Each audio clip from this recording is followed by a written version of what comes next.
Which plugins would you use for mastering if you were forced not to use your analog equipment? Interesting question. I would basically set up a chain that is very similar to what we have here, but I would obviously use plugins, and I'd still use a very similar approach. I would try and use a lot of emulations that emulated what I have out the box. And the reason for that is because when it comes to the use of plugins, especially if you're using hardware, by using the hardware, you understand the plugin so much better. So, for instance, the black box saturation. Now, when I first ever used the plugin, I weren't massively keen on it. I thought, yeah, you know, it's all right. It's not too bad.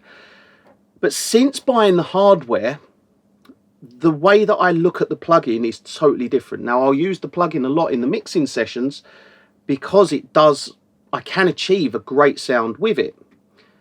But that's only since having the hardware and understanding the hardware. Now, the differences between the plugin and the hardware, let's say it's 95%. You know, the plugin's 95% there. There's that little 5% that just takes it over the edge, that kind of analog wins type of thing.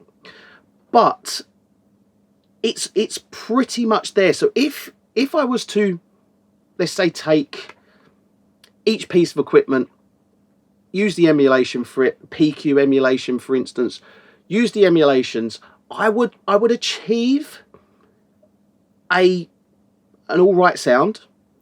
Now, what I won't achieve is there's a certain sound that you get with analog equipment that is just not possible with digital. I could change every piece of hardware for plugins and create an almost identical sound, and I could reference it A to B and create this almost identical frequency balance, everything exactly the same, the dynamic range, try and get it all exactly the same. And then you flip between A to B.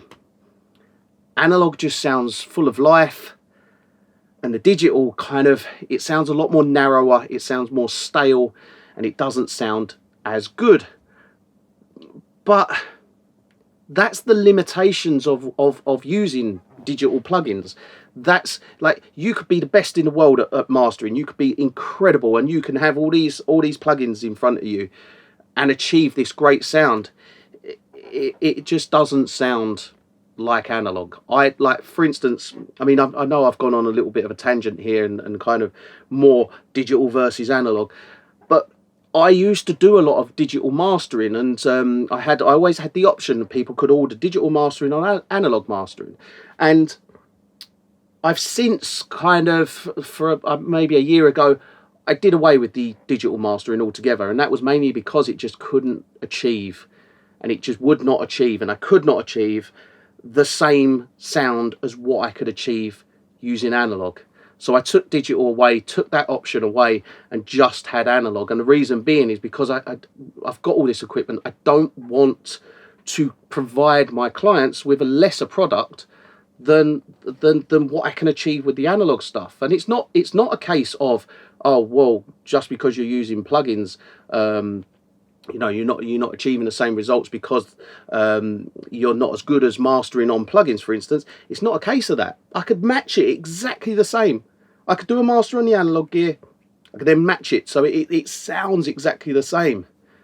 But when you compare them and you're just like, no, one sounds full of life, the other sounds brittle, stale, and just like not full of life.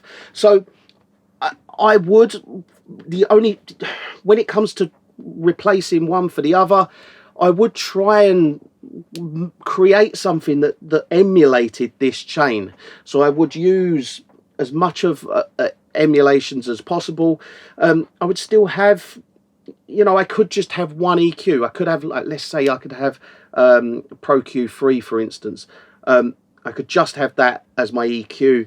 But the problem I've got here is I've got 3 EQs that create like a 16-band EQ that's different flavors. Now the problem you've got with when you consider something like Pro Q3, it's one flavor. it sounds only one way. It really doesn't have too much. Like the Kirchhoff EQ, you can switch between different styles of EQ, but they still sound pretty much the same. Whereas I know this EQ, and this EQ all sound totally different, and they're used for different purposes. So it's very difficult to kind of to capture that and get that sort of sound once you're in the box. Now there's certain things that are in the box that aren't out the box, things like Soothe, Spiff, plugins like that, with this kind of learning technology and AI, I guess, they don't exist out the box. So they're things that are great when you're in the box. I mean, I used it in the box, and then when I come out, hit all this analog chain. But really, there's benefits to working out the box. There's benefits of working in the box. You've got a lot more tools to play with, and that actually also comes at some limitations because you have so much to play with. It's very difficult to select one thing to use. For instance, like saturation. I know if I want saturation, I've got the black box there. I've got the Portico 2, and I've got the Roger Mayer 456. I know I've got that, and they are my units for that purpose. Whereas if I was working in the box and I was like, right, okay, so what saturation are you using? I got this one, this one, this one, this one, this one. I got, probably about 30, 40 different saturations, and it kind of, you look at, well, which one do I use? The thing is, when you're out the box, is you're kind of going, right, I'm using that one, I'm using that for that, and that for that, and that for that, and I know I want to use the black box to add thickness in the low end. I want to use the 456s because I want to add a more sparkly sort of sound further down the chain. So it's already there. I know exactly what it's there for. So I would, if it came to having to come out the box, I would emulate basically this chain. I would even go so far as probably using the SPL Iron, which in the box it's not the greatest of compressors. I don't feel that it emulates that one too good, but the difference is I know that well, and I could probably use it in a very similar way and achieve a great sound with it. So if I was to actually, I'll tell you a chain that I would probably use. So I go into the West Audio NG bus comp. Now I would replace that for the SSL bus comp. I then go into the black box, which I would use the black box HG2 plugin emulation. Brilliant plugin emulation. The Portico 2. Now the Portico 2 is a tricky one because I don't know many units that do what the Portico 2 does. I would probably I don't know what I'd actually use for that, to be honest. Portico 2, there's nothing like it in the box. No, let's pass on that. So I wouldn't use something in place of the Portico 2. Then I have the Kush Audio Clariphonic. Now I could go and use the plugin, which I probably would actually, to be fair, because I use that to bring out the presence and bring out the kind of clarity in it. So I use the Kush Audio. I then use the Vertigo VSE2 as a plugin as well. So this really is kind of an emulation.